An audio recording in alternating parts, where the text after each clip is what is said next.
In this video, I'm going to explain how to do a bank reconciliation, step by step. If your accounting records say one thing and your bank statement says another, don't panic. I'll show you exactly how to find the differences, fix the errors, and make sure your cash balance is 100% accurate. This is one of the most important habits in smart bookkeeping, and by the end, you'll know how to do it with confidence. Let's get started. Bank reconciliation is the process of comparing your business's cash records with your actual bank statement. It helps you spot any differences, like transactions that haven't cleared yet, bank fees you forgot to record, or even simple errors. Sometimes, your books say one thing and the bank says another. That's normal. Reconciliation makes sure everything lines up. It's how you confirm that your cash balance is real, reliable, and ready to report. This isn't just good practice. It's essential for accurate bookkeeping.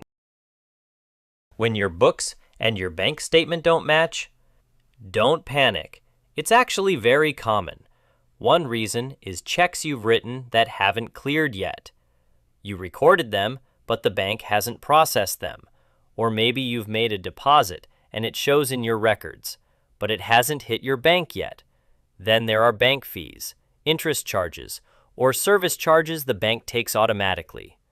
You might also have direct debits or standing orders, like rent or subscriptions, pulled from your account but not yet recorded in your books. And of course, sometimes it's just a simple error. Maybe a wrong number was entered, or something got missed. That's why bank reconciliation matters. It helps catch these issues before they turn into bigger problems. Let's walk through a simple bank reconciliation example, step by step. Your cash book shows a balance of $5,000 at the end of the month, but your bank statement says you have $4,800.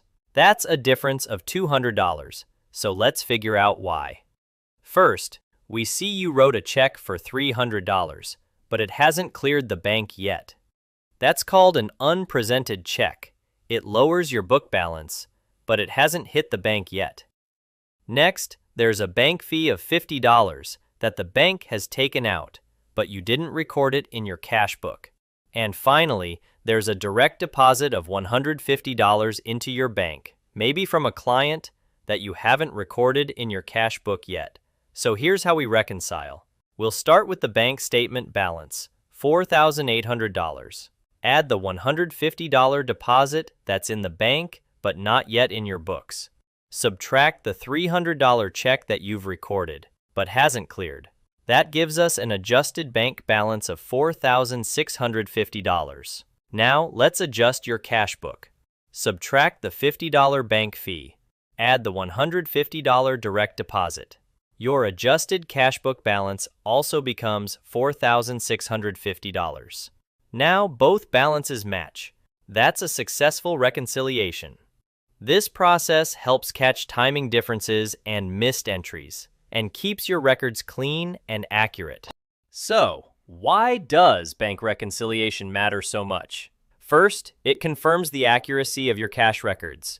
You're making sure that what's in your books truly reflects what's in your bank. Second, it helps catch errors. Maybe you entered the wrong amount or missed a transaction entirely. It can also reveal signs of fraud or unauthorized activity, like unexpected withdrawals or charges. Third, reconciliation is essential for creating accurate financial statements. If your cash balance is off, the rest of your reports will be too. And finally, it's a key internal control, especially during audits. Auditors and investors expect to see clear, reconciled balances. So this simple process plays a big role in keeping your business records trustworthy and complete. When doing a bank reconciliation, a few common mistakes can throw everything off. First, forgetting to record bank fees. These small charges often don't show up until the statement arrives, so it's easy to miss them. Second, ignoring outstanding checks. If you've written a check but it hasn't cleared yet, it still affects your reconciliation. Third, skipping deposits in transit. These are payments you've recorded but the bank hasn't yet. Leave them out and your totals won't match. Another mistake, reversing the adjustments. Be careful with your pluses and minuses. Adding when you should subtract will throw off the final result. And lastly, only correcting one side. You have to check both your books and the bank statement. Fixing just one side won't solve the problem. Avoiding these mistakes helps keep your reconciliation smooth, accurate, and reliable. Bank reconciliation is an important step in the accounting cycle. After you've recorded all your transactions, prepared a trial balance, made your adjusting and closing entries, you do the bank reconciliation to make sure your cash records are correct. Only then do you move on to the post-closing trial balance and the final financial reports. This step is especially important because cash appears on the balance sheet. If your bank balance and your books don't match, your reports won't be accurate.